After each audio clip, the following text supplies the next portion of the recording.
Ladies and gentlemen, I have been looking forward to this one. The most controversial man, the youngest competitor, I think, in Kona in 3 weeks, Mr. Sam Laidlow. How are you doing? I'm doing very well, thank you. Yeah, just come off the back of a decent race in Dallas. Haven't slept very much, but no, I'm happy and excited for the rest of the season. And on top of that, I've just noticed that you have almost the same tri suit as me, so yeah, looks nice. Exactly, a bit of product placement here in the background, and you said it. You called. I know amongst our Danes, we if someone do a really stellar performance, we tend to say, you did pretty average. So we keep it a bit low, and I can almost tell that you have the same agenda because actually you had a fourth place there in a really, really hot and humid race. So if we compare to the other race in Edmonton in Canada, where you just drilled the fronts, it was like, I don't know if it was on purpose, but it's like you were a bit more conservative on the bike, and instead of slipping down, you were actually gaining at the end. Was that something you did on purpose to prepare for Kona, or maybe you can talk us through that? Yeah, a little bit. I think there was a few factors. First of all, in Edmonton, I was just a kid who was excited to race with Alistair Brownlee. I've grown up Yeah. watching him, and I've always loved the way he races, and I got to share that with him. So that was I couldn't really say no to it.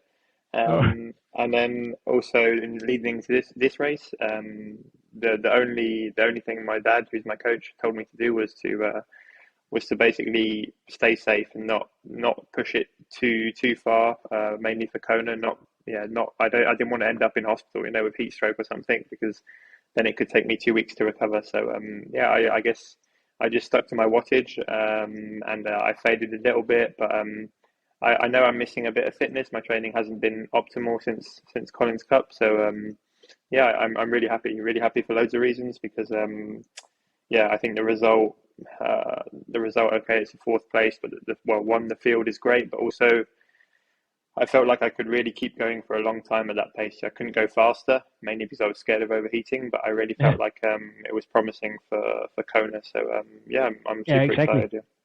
Yeah, yeah, because I saw you posted something on Instagram before the race, like it was looking dreadful. You were sitting in a pool, and it was like, am I going to survive this? So were Yeah. you worried at some point? Wow, they might call this off. Yeah, I mean, maybe not call it off, but I thought at one point that they maybe might shorten it. I don't know, because it was funny because all the pros were. We had an athlete tent, but there was no air conditioning in there. But there was a VIP tent for after the race where all the athletes managed to get into before the race to just stand next to the aircon, and everybody was doing their best to keep cool. And we were all kind of laughing and saying that, well, yeah, I think to win this race, we just need to push 250 watts and run at 330 kilometer pace, but that wasn't the case. Some people can still go really fast in the heat, so Yeah, but more it wasn't super hot. It was 34 degrees, I think, but it's just the UV index is really strong, so after yeah. a while the sun starts getting to you. But yeah, I think also it's quite humid, so I mean, I've never been to Kona, but I think it was probably similar, maybe if not a bit tougher than Kona conditions, but obviously we were only racing for 3 hours. Yeah. Yeah, so you could see the two American guys, Sam Long and the guy who ended up winning the race. Can you what's his last Cartier? How do you pronounce Yeah, it? Chartier. Yeah. Chartier, Colin yeah. Chartier. Yeah, exactly. They were really on fire there. So I don't know if they're maybe a little bit more adapted to the conditions there. But I have to mention this once. All podcasts they want to know about your rivalry with Sam Long and so on. But going into this race, facing him here, can you set yourself apart from that still, or will it still make noise in your head that you had this banter going on, or is that in the past for you now? No, I think it's in the past, but that being Yeah, said, I think Sam and me will have many battles to come in the years. yeah, We're both young and we both race very differently. He's coming from the back and I'm coming from the front, but yeah, I feel I really admire how he's progressed, I guess, in the yeah, sport, because he's come from a long way and now he's especially at the 70.3 distance and this 100K distance. I think it's really made for him. I think maybe he hasn't quite nailed the Ironman distance quite yet, but I mean that's his choice. He's focusing on 70.3, and he's very good at it, and he's still really progressing. I mean, yeah, he's been riding faster than Magnus these last two races, and we all know what Magnus is capable of on the bike. So yeah, he's certainly got to a new level, and maybe it's partly due to the frustration that I put onto it. But yeah, I mean, it's good. It's good for the sport, and I think our rivalry is one that I think will only probably get amplified. I think both by the media and by ourselves, and I think it's good. It's a good rivalry, but yeah, deep down there is a lot of respect, because we both know how tough it is to be a pro triathlete. So yeah, I'm just happy to be competitive, I guess, because in Collins Cup that was the problems, that I wasn't competitive at all. So yeah, I mean, I finished what, a minute 50 or 2 minutes behind him in a 3-hour race. I'm not far, but yeah, I'm excited to race mainly Ironman distance against him, because that's really where my heart is. So, Sam, if you are Chris McCormack, then I guess Sam Long, he must be Norman Stadler, if we talk about classic rivalries in the sport. But I absolutely... Have you seen the old YouTube clips, from Ironman Hawaii in 2007, where they go back and forth and trash talk one another? I actually haven't, no, but I'm super interested. Yeah, I mean, I know quite a lot about Chris McCormack, obviously, and yeah. He had a big career in France as well, in the back in the days in the Grand Prix as yourself. Yeah, I mean, big career. I didn't have a big career, but it was a very different then. I think when he was winning most of them races, it was still non-drafting. Yeah, and at that time in France, triathlon was very big. They had the world champs, I think, in Avignon, and lots of racing in France. But yeah, I actually don't read very much, and especially not triathlon related books. But he's the only guy who I've read his book, and yeah, it was really interesting. The one I'm Here to Win from 2010. Yeah, and that's epic. Yeah, it's really interesting, and there's lots of things where I can relate to that, and it's funny because I remember 3 or 4 years ago I sent Chris McCormack an email. I sent him an email basically asking him if I could get on the Bahrain team, and I was just so young, and I don't know, it seems so ridiculous now because I had done nothing, and I think he replied and he said I love your confidence and your enthusiasm, but you got to be realistic, and so I've got a point to prove to him, and I hope one day that he comes knocking on my door and being like, oh fuck, we missed an opportunity. I love that story. That's a bit of gold right here. Could we please dive back a little bit, because your Ironman / Kona quest actually started 3 years ago, because we have to remember you are 23, turn 24 in December, right? Yeah. So at this point we're talking about in 19, you are 20, yeah. And you have done a bit of you've been racing for a long time, but mainly short course. But normally the process will say, okay, I will go to test this non-draft out, maybe some 71.3. You jump straight into a local UK Ironman and absolutely smash it. I think nobody ever went below 9 hours. Boom, you go 8:20. So what was leading up to that? You jumping straight into Ironman? Yeah, that was actually I did an Ironman before that when I was 18. Wow. Which is the one my parents organised. So it was actually last weekend. It's called the Bearman, and it's a very hilly Ironman distance. It's about 5,000 meters of climbing on the bike and 2,500 on the run. So it's a very long day. And I was racing French Grand Prix and had a bit of a bad season, and I think I skipped the last Grand Prix and said to the club that I was going to come back and help my family organize the event for the first edition. And on the way back, my dad was driving me because I don't think I quite had my driving license yet, and he was driving me back, and I was like, if I started the Bearman, how long do you think I could stay at the front for? And he was like, to be honest, I don't know. And so I just was like, okay, I'll give it a go. And yeah, I came. Well, I mean, it wasn't obviously a professional event, but I think that's when we realized that I can keep going. And I came off the bike with like a 30-minute lead or something, and then I just kept running. But yeah, I mean, it's pathetic in terms of time because I did like 12 hours, you know. But it's a very hard it's a very hard race. Yeah. And so yeah, then I the next year I decided to do a kind of half and half. So I did the Cannes triathlon and a bit of Grand Prix at the same time, but it was very difficult to mix both. And then I was like, okay, now I'm gonna. I moved back home. I left the French Federation and asked my dad to coach me. And we said, okay, well, I want to win Kona. You know, I need to be able to win Kona. You need to do, I don't know, sub 740 in Kona. And then like we worked back how we were going to get to there. And so the first stepping stone was to go sub 8, you know. And so that was my goal, was to go sub 8 at 20 years old. And it seems like a long way away, a long time ago, but it's funny because I was thinking about it yesterday when I caught Florian Angert up. I was like, well, he Florian Angert won that race and I came seventh, and he was just like on a completely different level that day. I mean, he went away on the bike and then stayed away on the run, and but then there was a pandemic in between, and actually in St. George, that was, I mean, I find it nuts that he won Ironman then, and he still hasn't. This is still going to be his first Kona, you know, and it seems like such a long Yeah, time exactly. ago. You can't almost Yeah, understand. Like it's another timeline almost.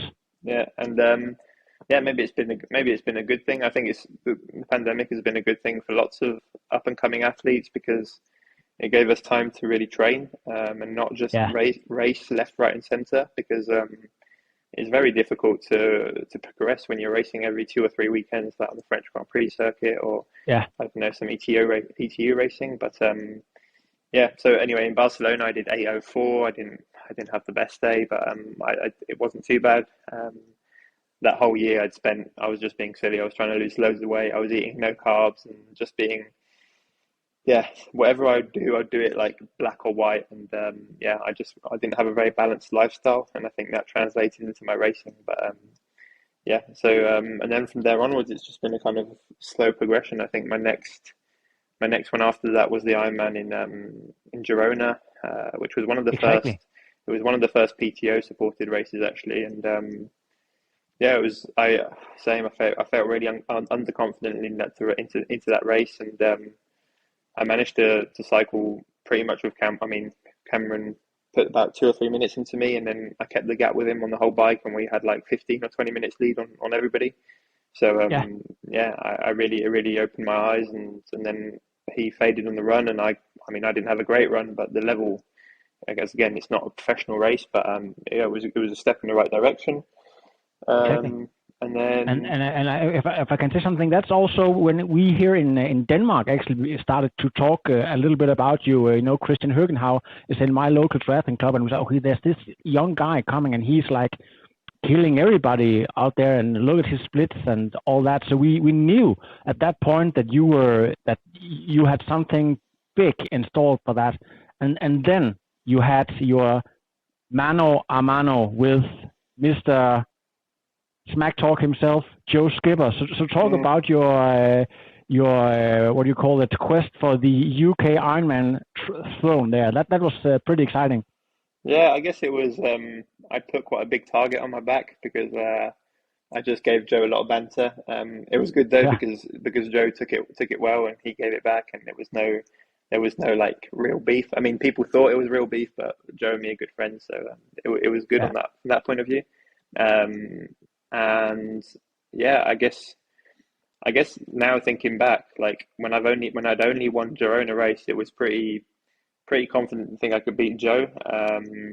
But and like for the whole day, I think I came out with about 6 minute lead out of the swim on him, and then I rode maybe another 10 minutes into him on the bike. So I came onto the marathon with a 16-minute lead, and I think with about 10K to go, I still had a 10-minute lead. So it was everything was looked from the outside like it was done. It was a done deal. You know, there's people out on the course and they were saying like, "Oh, you could have left Joe a chance," and people thought I was going to humiliate him. And then next minute, I just start seeing blurry and fall to the ground, and And yeah, then I just lose so much time because I'm sat on the ground basically, and he comes running past, and the ambulance sorry, the lead bike starts calling the ambulance, and I was Yeah. like, I can't be this close to qualifying for Kona and not make it. So yeah, I don't know, it probably took me another hour to do the last 7K, but luckily that was enough to get me to not Kona, but St. George, and yeah, it was a step in the right direction. And I mean, that race, I don't know, I felt just really weird. I was cramping my stomach and everything all day on the bike, and I really wanted to quit, but I had such a big lead that I couldn't. So I knew I wasn't far from doing something good. Because again, if I would have just carried on that last 7K, I could have beaten Joe by quite some margin. And so the big mistake I made then was I decided, rather than just keep doing what I was doing, which was clearly working, is I decided to change everything. So I went up to Foromo and lived like a monk for 3 months, and Yeah. just like I thought that so I was qualified for World ITU champs and the World Ironman champs, and so it's like, okay, I'm gonna fully commit now, and I'm gonna be like real professional. And in my head, I wanted to win the World ITU champs. It was an Ironman distance in Almere. We used Challenge Almere as the race, and yeah, I think I just pushed it too far. And I remember arriving in Almere and I felt really good the days before, and for some reason on the race day, I felt so flat. I couldn't keep up with anybody, and then on top of that, I mean, the moment where Christian overtook me, I'd been leading for like, I don't know, 30K, and Christian comes past me, and straight away the draft buster gives me a penalty, but like immediately, like no warning, no nothing. And then later I found out that actually he was a Danish referee. So yeah, maybe that has something Okay. to Yeah. do with it. A bit. And and even like Christian, who won the race, he was like, "Oh man, I feel so sorry," because Christian could see that I was leading the pack and I'd been leading the pack for so long. And then as soon as he Yeah. overtakes me, then and then I sat in the penalty tent for 5 minutes and just saw loads of packs come by, and yeah. But either way, it wasn't my day really. So that was a bad day. And then I kind of went back home. Obviously, Kona got cancelled, and I decided to do Ironman South Africa to qualify for Kona, the real Kona, I guess. Um, but I'd been having a pain in my foot, maybe from pushing it a bit too much up at altitude on the camp, and I didn't really know. I kept doing a load of medical treatments, and everybody said that I was fine, that I had nothing. So I went to South Africa, and but I hadn't been able to run more than like 15K in training, and I ran about 30K, and I was still in fourth place, not that far, still in the mix with like Sebi and what was it? I think it was Maurice Clavel that won that day, and I had to pull the pin after 30K because my foot was too bad, and I came back and realized, yeah, my foot was broken. So I'd run almost a marathon on it, and that probably wasn't ideal. But so yeah, it was a really tough. I would say I started the year on such a low, but I think that's maybe meant that I'm coming into this back half of the season a little bit fresher because in at the start of the year in St. George, I was healthy and fit, but sorry, I was healthy, but I wasn't fit. I was kind of fresh enough to have a good race, but I Yeah. knew I could still maybe build into the season. And I didn't. I knew I hadn't peaked, because that's what's really difficult is once you've peaked, then to try and maintain that peak. So maybe this year I don't think or hopefully maybe in Kona, but I haven't had a chance to really peak. But at least it means that I can keep some consistency. It's super interesting, and we talked about before that you have this tendency of being totally black and white with everything you do. That you have to be either a little bit loose or very very serious. And I know for a fact that before this campaign you've had with great results, you've been to an altitude camp in Font-Romeu with one of my good friends who's been on the podcast numerous times, Scott Steenberg, the gangster rapper, and he's known for this humorous, laid-back attitude, but also his ability to train really hard. So I always thought that you guys made a really good match because you know how to enjoy yourself, and you know how to kick ass when it's time to do that. So maybe talk a little bit about that the altitude camp there. Yeah, so I didn't know Scott at all actually, and in fact I didn't even know Daniel. He just sent me a message asking me about altitude camps because I guess he knew that I'd lived in Framo for 3 years, so I knew the place. So he shot me a message, and then I kind of said, well, actually, I might come, and so yeah, I went up for 3 weeks, and I found us a nice big apartment with a sauna, and yeah, we had a really good time actually. The the main thing is we were just in an environment where it felt like we were having fun. You know, we were training hard, but Scott is somebody who just brings so much positive energy to a group. You know, he Yeah. even if he's completely bonking like on the ride, he'll still find a way to like make you laugh about it. And I think that's super important. And yeah, I really like the guy. So I think I'm gonna get him to come this winter, hopefully, to get out of the Danish cold and come to the south of France for some training because yeah, he's a great guy, and I really hope he can keep progressing because he's still super young, eh? Exactly. And it's been people have said for many years that some people say that the British have quite dark humor, and also the Danes, and they have something in similar there. But I don't know. Maybe not all people know that you are born in Great Britain, but you have lived most of your life in France. So maybe if you can elaborate a little bit of this culture mix. So do you feel British even though you've been living in France for so long time? And when you sleep, do you dream in English or in French? Well, I can't remember. I can never remember my dreams, so Uh, I wouldn't be able to say. But I guess I do feel a little bit more British at heart because both all my family's British. But yeah, in an ideal world, I'd have the British people in France. That would be my dream yeah, scenario because I yeah, really yeah. like France to live in, and I really like the British people. But yeah, I think culturally, I have a very different upbringing to most.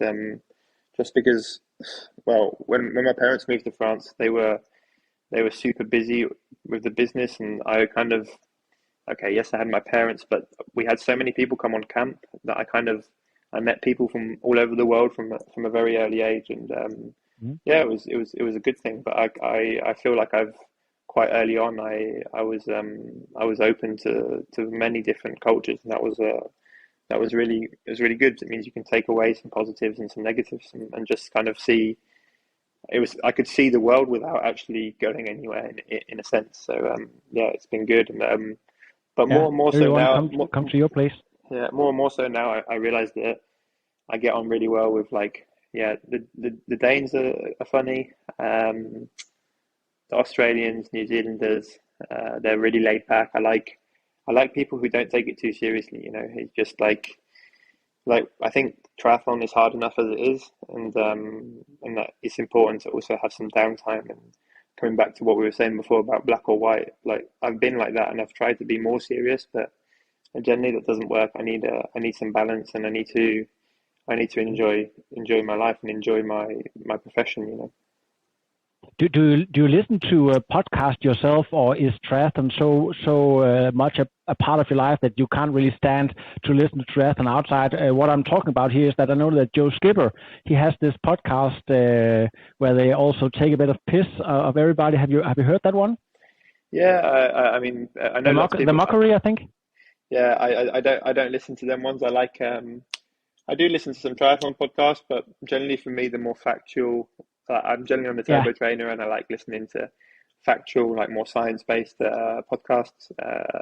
But I think it's really good what Joe, and I think it's good because people it's much more relatable. You know, I think most people, yes, for me, I find it interesting. Okay, maybe it's the science aspect, but there's equally a lot of people who just want to hear like the shitty stories that happen when I'm trying to get to Dallas, or just some random stuff. And I think that's what I really like about Joe is that he's got into a really good level, but managed to still be like super relatable and just like well, he's called Not Your Average Joe, but on Instagram, Yeah. he's like he actually gives a persona of being like an average Joe, you know. So I think that's a good thing.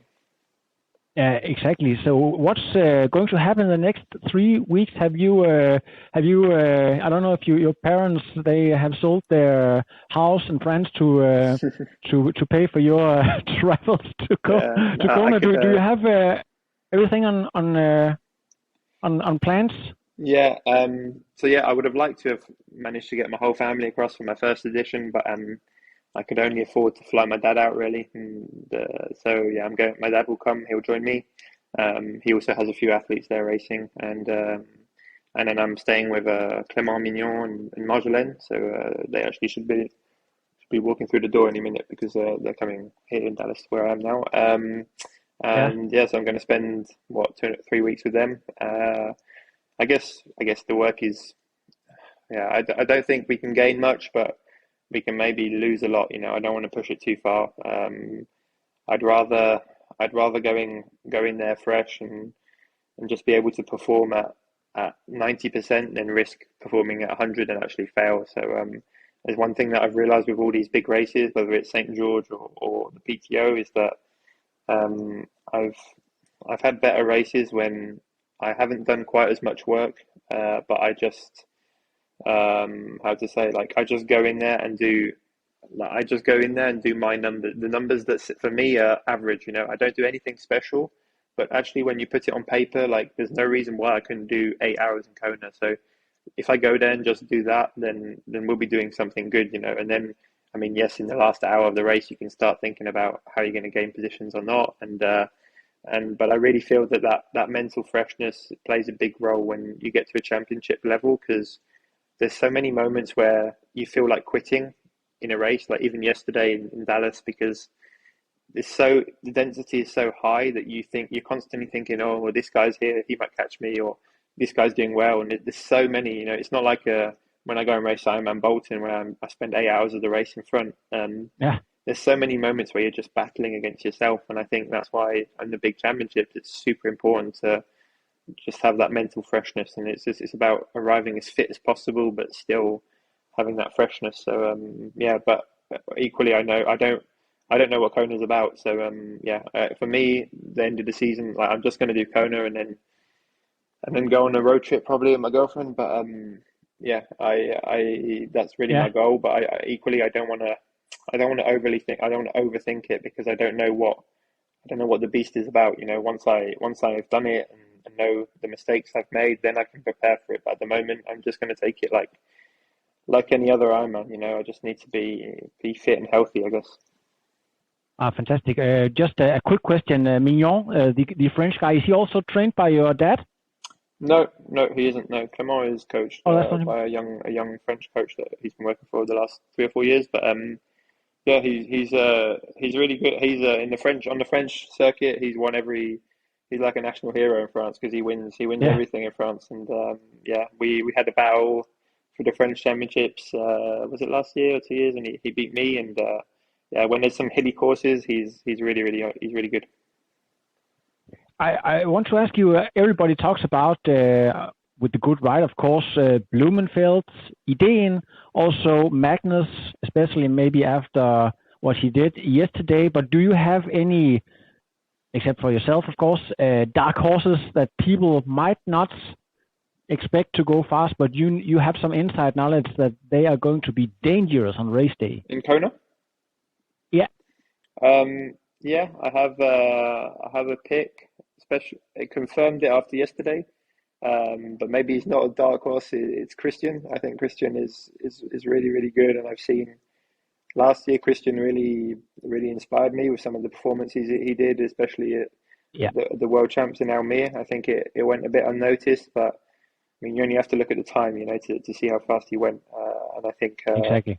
yesterday he proved that he's worked on his running, and at the start of the year he won Salou, and I was there, and I think I came eighth, and I was super happy with my race. So yeah, I was amazed, and maybe he's had a tough season this year, but I feel it will come good, and that he's on the road back up. So yeah, and he's just a generally good guy. So yeah, I wish him all the best. But I think the podium will be Christian, Magnus, and then I don't know, maybe Gustav, maybe.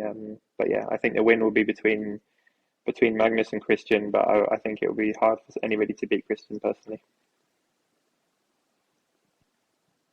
Thank you so much for this insight, and thank you for taking time to chat with me in your busy schedule. I will cross my fingers that you fly to Kona healthy and that you will be able to perform your very best on race day. And if accident happens, then I know you have at least 10 or 15 years ahead of you of good racing. You are one of the young guys, so take care of yourself and wear the suit. Yeah, I will proud. do, definitely. And next time I want to be invited. I want to do a collab with Scott, so we both get invited on the show. That is going to happen. Maybe that will be after Worlds and Kona. Then we will have you two guys in. That will be. I have this is a video edition, and I have another podcast where we can do a little more banter free, and then make it as long as we want to do. We can do a little intro for you, like a rap intro for your podcast. Maybe you can, what do you call it? You can earn some royalties if it's going to be a hit on Spotify. You record it. I love that idea. What I want to ask you is, would you please leave the app open for 3 to 5 minutes, because it takes a little bit of time to upload it. Yeah. So, but I enjoyed the talk, and I hope you. But you said what you had, what do you call it, on your mind, and we come around everything. Perfect. Yeah, it was cool. Thanks a lot, Les.